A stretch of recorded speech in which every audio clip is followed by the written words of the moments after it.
E também Saulo consentiu na morte dele. E fez-se naquele dia uma grande perseguição contra a igreja que estava em Jerusalém. E todos foram dispersos pelas terras da Judéia e da Samaria, exceto os apóstolos. E os varões piedosos foram enterrar Estevão, e fizeram sobre ele grande pranto. E Saulo assolava a igreja, entrando pelas casas, e arrastando homens e mulheres, os encerrava na prisão. Mas os que andavam dispersos iam por toda parte, anunciando a palavra. E descendo Filipe à cidade de Samaria, lhes pregava a Cristo. E as multidões unanimemente prestavam atenção ao que Filipe dizia, porque ouviam e viam os sinais que ele fazia. Pois que os espíritos imundos saíam de muitos que os tinham, clamando em alta voz, e muitos paralíticos e coxos eram curados. E havia grande alegria naquela cidade.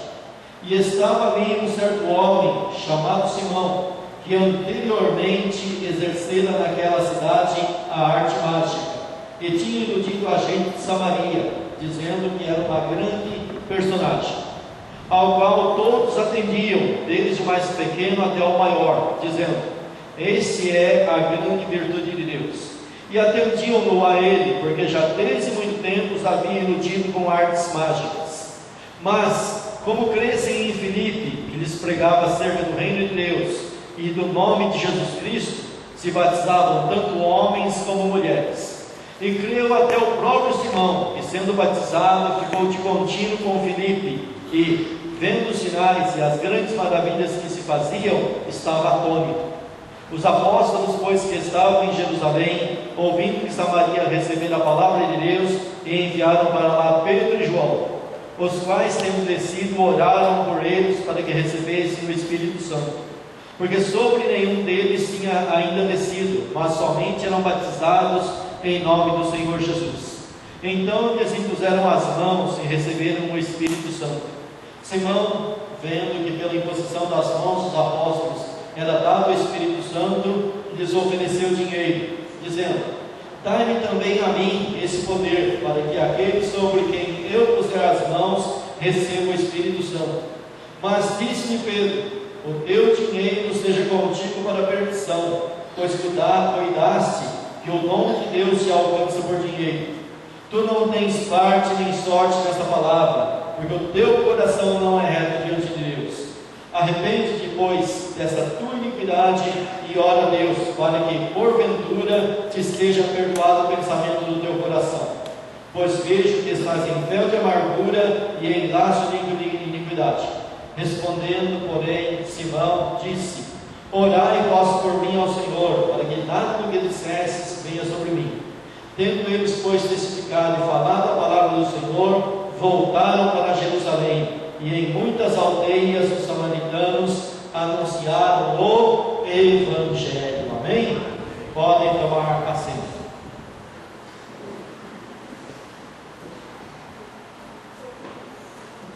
Irmãos, o Evangelho é coisa boa. O Evangelho é coisa gostosa. Quando você olha para a palavra Evangelho e vê a tradução do que significa a palavra Evangelho, você começa a entender. Evangelho significa boas novas, uma notícia boa, uma notícia grandiosa. E é essa notícia que chegou através de Jesus Cristo, através de João Batista e através dos apóstolos e todos os pregadores daquela época remota. O Evangelho, onde chega, ele transforma pessoas. Onde chega, ele muda vidas. Ele muda, ele traz felicidade, ele traz alegria, ele traz certeza de salvação, sabe? Palavra Evangelho. Se você for contrastar a palavra de Evangelho e fazer um contraste com a lei de Moisés, o Evangelho ganha longe. O Evangelho vai na frente muito longe, porque o Evangelho é uma notícia nova, uma boa notícia. E a lei era uma notícia velha, uma notícia que não levava ninguém a condenação, mas o Evangelho salva, o Evangelho liberta, o Evangelho transforma. E o Evangelho estava fazendo a sua obra. Mas o Evangelho tem disso. Ele traz também perseguição. Sabe, aquela palavra que foi dita para João: olha, João, na ilha de Patmos, come desse bolo.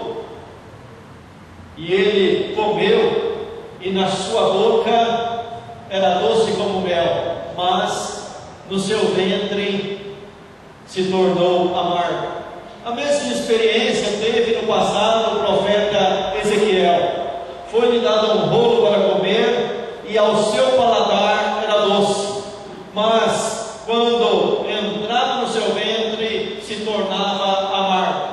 O Evangelho é uma notícia boa, mas tem gente que não gosta de notícia boa, tem gente que gosta de notícia ruim, tem gente que gosta de notícia que não presta. E no meio desses estão os ímpios, junto com Satanás e todos os demônios. Eles gostam de notícia ruim, mas Jesus trouxe uma notícia boa para você, e você abraçou essa notícia boa, e por abraçar essa notícia boa, vem a perseguição dos que não gostam da boa notícia, dos que não gostam do Evangelho. O Evangelho tem inimigos. Quem abraça o Evangelho arruma inimigos. E aqui no capítulo 7, houve o primeiro martírio, o diácono Estevão. Ele foi o primeiro mártir de uma série de mártires que vão se seguir na história. De mártires que até hoje se tem, mártires, pessoas que morrem por amor ao Evangelho, por amor a Jesus Cristo. Houve uma época da igreja que era costume ter mártires na igreja. Houve uma época da igreja ali primitiva, antes do ano 300, que quando alguém, um líder famoso, era um líder conhecido, era levado, preso, e a igreja começava a orar por ele, ou existiam alguns que pediram para a igreja não orar, para não ser tirado deles essa honra, essa dignidade de morrer por amor a Cristo. Houve pessoas que fizeram isso, houve pessoas que tiveram esse tipo de atitude. Estevão foi um diácono que abraçou o Evangelho, pregou o Evangelho e morreu pregando o Evangelho. O interessante é que quando você começa a ler o capítulo 7, você encontra ali uma pregação, uma explanação altamente histórica. Ele, em poucas palavras, em um capítulo, ele resumiu uma história de vários anos. Ele começa lá no passado, nos patriarcas, passa por Abraão, passa por Moisés, e vai passando e vai trazendo uma aula histórica para o seu auditório, que era um auditório de perseguidores, e só parou de pregar quando aquele auditório colocou as mãos no ouvido. Ele falava com uma tremenda eloquência, tão cheio do Espírito Santo, e começou a irritar tanto aqueles perseguidores, que aqueles perseguidores então começaram a tapar os ouvidos e ranger os dentes contra ele. Foi quando ele para de pregar e conta uma visão que ele acabou de ter: eis que vejo os céus abertos e o Filho do Homem à direita do Pai, Jesus Cristo à direita do Pai. Quando ele contou essa visão, então começou o apedrejamento que o levou ao martírio. Só assim ele parou de pregar, só assim ele parou de anunciar o Evangelho. Mas Jesus Cristo então se coloca em pé, e ele então, Estevão, invoca dizendo assim: Pai, entrego em tuas mãos o meu espírito. Pai, perdoa esse pecado que eles estão cometendo contra mim. E agora então, o texto que nós lemos diz que Saulo consentia na morte dele. Saulo é um personagem que vai se tornar Paulo, que vai ser chamado para pregar esse Evangelho. Mas aqui ele era um assassino e perseguidor da igreja, e se promove então ali uma grande perseguição contra a igreja. física contra a igreja. Quando nós começamos a estudar a história, ver a história e a ler Atos dos Apóstolos, a igreja nunca parou diante de perseguição. Pelo contrário, a igreja, quando é perseguida, ela cresce, ela caminha adiante, ela vai em frente. O verdadeiro cristão, quando é colocado à prova, quando é perseguido, ele não abaixa a cabeça, mas ele ergue a cabeça no poder do Espírito Santo e enfrenta os seus algozes, não com armas carnais, mas com armas espirituais, e segue em frente, vai em frente. E está escrito aqui: moveu-se naquele dia então uma grande perseguição contra a igreja. A perseguição foi tão tremenda que todos foram espalhados.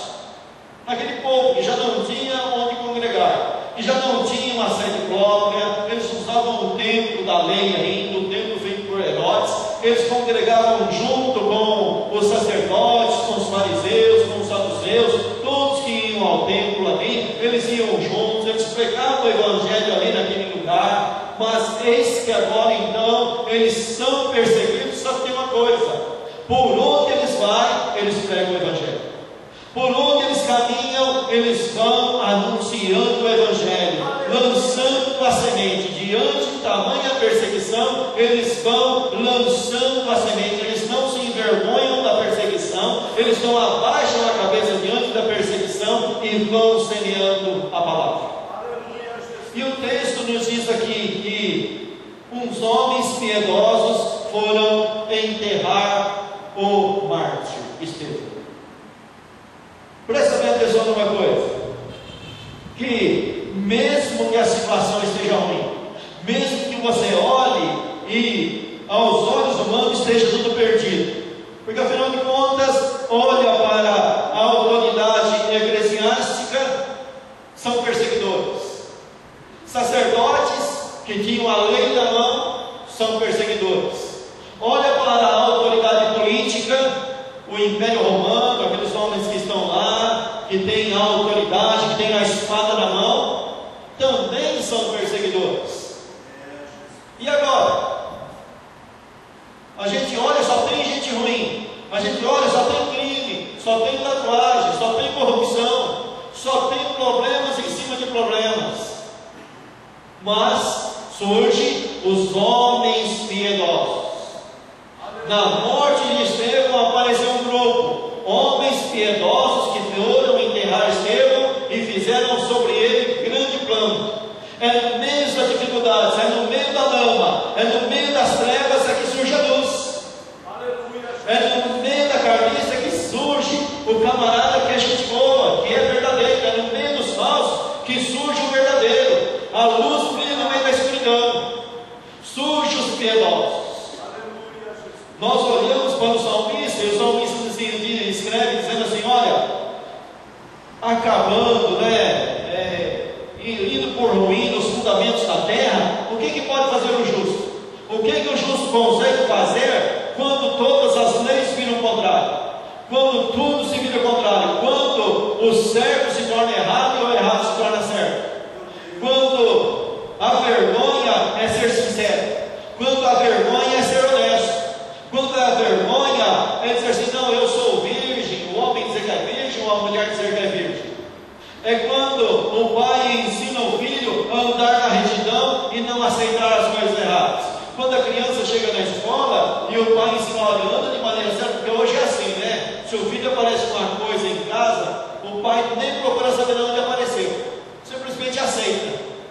E se o camarada pegou lá meio escondido, o pai ainda apoia aquele erro do filho, da criança.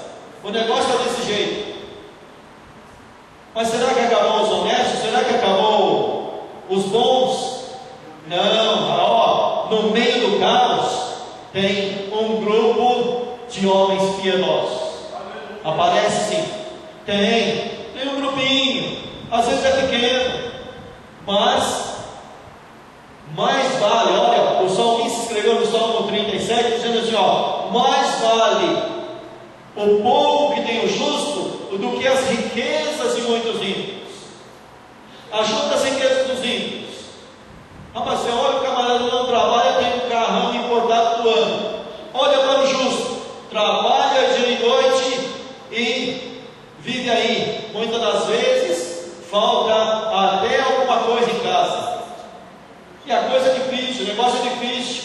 Mas vamos acreditar na palavra? Mais vale o pouco que tem o justo do que as riquezas de muitos ímpios. Por quê? Porque as riquezas dos ímpios acabam, vai se tornar nada. Mesmo que eles dancem raízes e as folhas sejam verdes, mas vai murchar, vai acabar em nada. É isso que diz o Salmo 37. Mas o pouco que tem o justo permanece para sempre. A tua fé permanece para sempre, a tua salvação é para sempre, a tua alegria é para sempre, o Espírito Santo colocado em você é para sempre. A bênção na tua vida de Cristo Jesus é para sempre. Você recebeu um reino que é para sempre, você recebeu uma palavra que é para sempre, você recebeu algo de Jesus Cristo que é eterno, e isso o ímpio não tem. Mas vamos caminhar aqui na palavra. Aqui está dizendo que tem um grupo de homens piedosos que vão e enterram Estevão, e tem um outro grupo que sai perseguido, mas aonde vai, prega a palavra, não vai faltar na terra até Cristo voltar, não vai faltar na terra um grupo de piedosos e um grupo que prega a palavra verdadeira de Cristo. Nós olhamos para a televisão, misericórdia, não dá nem para assistir, programa evangélico não dá para assistir, mas sempre tem um grupo pequeno pregando a verdade, anunciando a verdade, e essa verdade frutifica, cai no coração que é sincero, cai no coração que é escolhido por Deus e produz, porque isso é escrito na palavra. Que tem a semente que cai no meio do pedregal, não vai para frente, tem a semente que cai no meio do caminho, não vai para frente, mas tem a semente que cai na terra boa e produz 100, 30, 60 e 100%. Sim, a palavra caiu no teu coração, caiu no meu coração e está frutificando, e a igreja continua pregando a palavra, e a palavra vai em frente, a palavra não perde no meio da perseguição, a palavra continua, e a palavra chegou até nós, e a palavra está em nós, e a palavra é passada de geração para geração, e nós passamos o testemunho adiante, e olhamos e deixamos a perseguição de lado, e no meio da crise é que nós vamos produzir, no meio da escuridão é que nós vamos brilhar. E aqui então a história continua. Afinal de contas, mataram um diabo, mas tinha mais 6, e um dos 6 lá, Filipe, desce no meio da perseguição, ele desce para Samaria. O interessante, o que acontece em Samaria? Olha só, em Jerusalém ficou um grupo de piedosos enterrando o Santo Estevão e fazendo um grande plano sobre ele. Mas Filipe vai adiante, Filipe desce até Samaria, e está escrito aqui, olha, parece uma contradição, né? Filipe desce para Samaria, e em Samaria houve uma grande alegria. Receberam a palavra, receberam o evangelho, e houve uma grande alegria lá naquela cidade. Ficou um grupo lá em Jerusalém chorando, mas Filipe desce pregando a palavra. O salmista escreve lá no salmo, né? Bem-aventurado aquele que anda caminhando e semeando a boa semente, porque no fim ele anda com lágrimas, com sofrimento, com pedrada, mas no fim ele vai trazer consigo os seus molhos. A colheita é grande, alguém fica chorando, mas a colheita lá na frente é grande. Alguém fica chorando, mas lá na frente desce a bênção de Deus. O interessante aqui, se fosse nos nossos dias, essa guerra que nós temos dentro da igreja, a gente ia ter um grupo falando assim, ó, que esse camarada lá em Jerusalém, lá, que chorão lá, estão tudo na maldição de Deus, estão tudo amaldiçoados. Poder tem a Filipe, Filipe que é o camarada poderoso. Mas não, a Bíblia junta as duas coisas que parecem contrárias estão certas. Quem está chorando, está ajudando. Olha, e o sangue derramado de Estevão, vai, como diz o poeta, né? Ó, cada sangue derramado é a palavra que nasce lá na frente com mais poder ainda, vai produzir mais fruto ainda. O sangue dos mártires regou o evangelho para produzir mais ainda, viu? Perseguição não para a igreja. Não, o Evangelho continua, o Evangelho vai. Paulo escreve assim para os seus leitores: olha, não se envergonhem com as minhas cadeias, não se envergonhem porque eu estou preso, não, mas se alegrem porque eu estou preso, mas a palavra de Deus não está presa.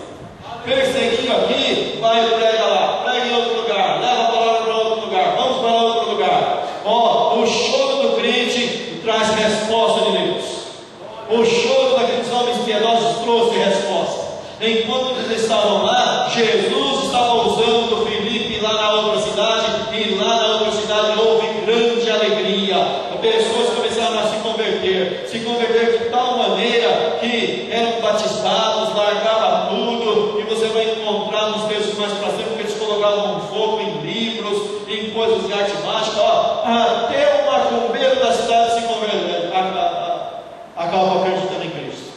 E aqui agora então entra esse outro personagem. Presta bem atenção. O negócio parece que tem vários temas no mesmo lugar. Mas você é inteligente, você entende, você vai compreender a mensagem.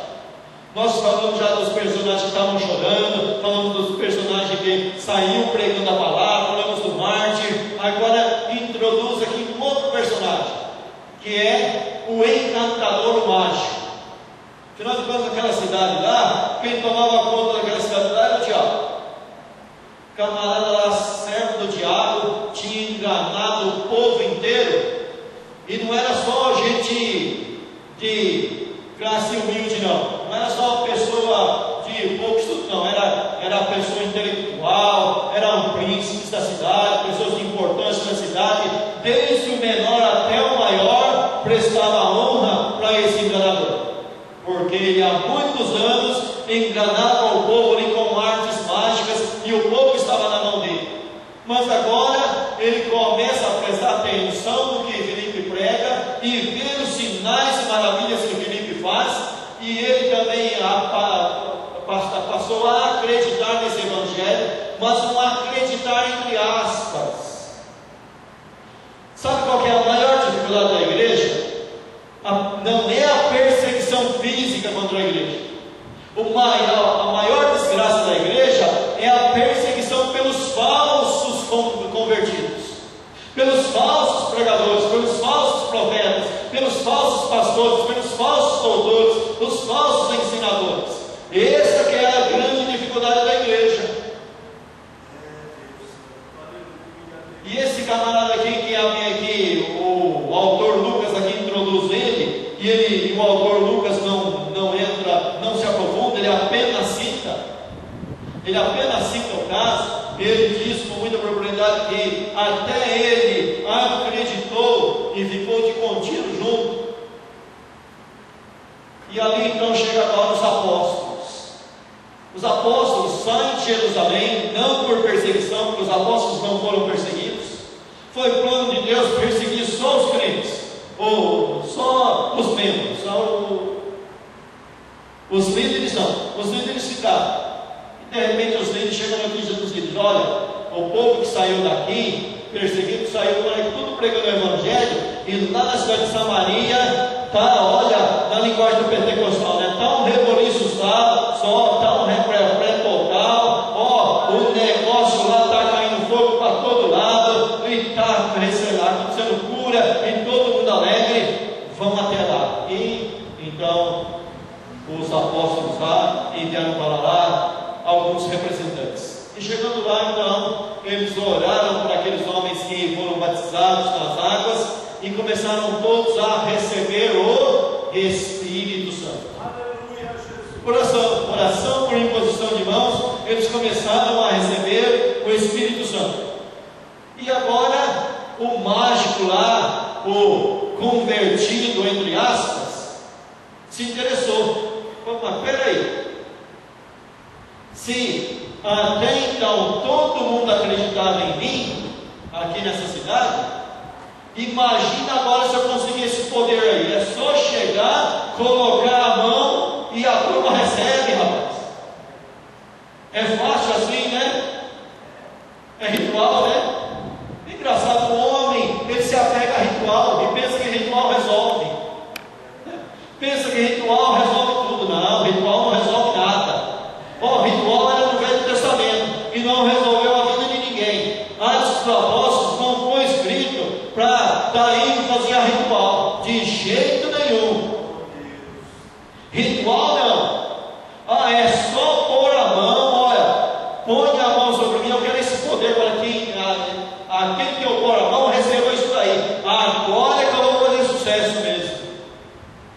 Só que ele não apenas pediu, ele ofereceu dinheiro. Olha, o negócio dele era tudo comprado, era tudo na base do engano, ele não estava convertido. Sabe que se fosse nos dias de hoje, essa palavra que Pedro falou para ele, Pedro ia ser excluído da igreja, se fosse na atualidade hoje, Pedro ia ser excluído da igreja. Sabe o que se ia dizer? Pedro está com falta de amor, não agiu de maneira correta com o novo convertido. O novo convertido está querendo a bênção, só precisa de um pouquinho de ensinamento. E Pedro tem uma palavra muito dura para o camarada. Olha o que Pedro fala para o camarada: olha, você não tem parte e nem sorte nessa obra, porque você cuidou que o reino de Deus se compra com dinheiro. Você está interpretando mal, você está em laço de iniquidade. Ore que para porventura te seja perdoado. Pedro não falou para ele: ora e está tudo certo. Não, ora para que porventura te seja perdoado. Sabe por que Pedro disse isso? O Espírito Santo levou Pedro a dizer isso, porque o Espírito Santo conhece o coração de cada um, e o Espírito Santo sabia que aquele homem jamais iria se arrepender de coração. E quem se arrepende de coração tem perdão diante de Deus, mas ritual diante de Deus não traz salvação, não traz libertação, não traz perdão para ninguém. Ritual não está sendo estabelecido um ritual aqui. Vamos trazer o camarada fulano e tal, que ele vai impor a mão sobre os camaradas aí, e todo mundo vai receber o Espírito Santo. Não está sendo estabelecido isso aqui. O que está sendo estabelecido aqui no texto é uma inteireza de coração diante de Deus. Se Deus não batizasse aqueles irmãos lá por através da oração por disposição de mãos, Deus ia batizar de outro jeito, porque Deus não está estabelecendo aqui rituais igual no Velho Testamento. O que está sendo estabelecido aqui é uma inteireza, uma sinceridade de coração. E eu e você devemos entrar por essa sinceridade de coração diante de Deus. E ali então, o camarada, interessante que ele dá uma seguinte resposta para os apóstolos: olha vocês aí por mim. O camarada não acreditava em nada, ele que estava querendo era viver da fé dos outros. Está cheio de gente que hoje vive da fé dos outros. É fácil viver da fé dos outros, é fácil inventar uma profecia de bênção e depois que ela não se cumpre, você dizer: é porque vocês não acreditaram. É fácil falar isso aí. Isso é a desculpa dos falsos profetas, isso é a desculpa dos falsos pastores. Não aconteceu porque vocês não acreditaram. Se vocês acreditassem, teria acontecido. É fácil falar isso aí, jogar a culpa e a responsabilidade nos outros. Mas o difícil é trazer a palavra pura, simples, santa e direta, porque a pregação desse evangelho aqui, deles aqui, era uma pregação simples, é uma pregação simples. Conforme está escrito aqui, versículo 25: tendo eles testificado e falado a palavra do Senhor, voltaram para Jerusalém, e em muitas aldeias dos samaritanos anunciaram o evangelho. Olha, a única coisa que eles pregavam era a palavra de Deus. Eles não tinham outra pregação, a pregação deles era simples. Qual que era a mensagem deles? Jesus Cristo morreu na cruz do Calvário, foi sepultado e ao terceiro dia ressuscitou. Nós vimos ele ressuscitado, nós andamos com ele, nós acreditamos nele. Qual que era a mensagem deles? Ele vai voltar para julgar, ele vai julgar o mundo. Essa é a mensagem deles. Não tinha esse negócio de enfeitar o pavão, enfeitar nada. Era mensagem simples, pura, cristalina, e mudava pessoas. Essa palavra que nós devemos pregar em Samaria e em Jerusalém e em todas as aldeias, anunciar a palavra, tão somente a palavra e nada além da palavra. A palavra está em você, anuncie a palavra. Quem tem um sonho de Deus, conte o sonho de Deus. Teve uma visão de Deus, conte a visão de Deus. Deus mandou orar vai orar. Deus mandou chorar para alguém, vai chorar, mas faça somente o que Deus manda e nada mais além disso. Para a honra e glória de Deus, para louvor de Deus, para louvor da sua palavra, para louvor da sua glória. E assim eles iam pregando a palavra e o Espírito Santo curava, o Espírito Santo libertava. Assim nessa noite também o Espírito Santo está aqui curando a tua alma, curando o teu coração, sarando a tua vida, sarando você, sarando o seu corpo, porque o Espírito Santo está onde se prega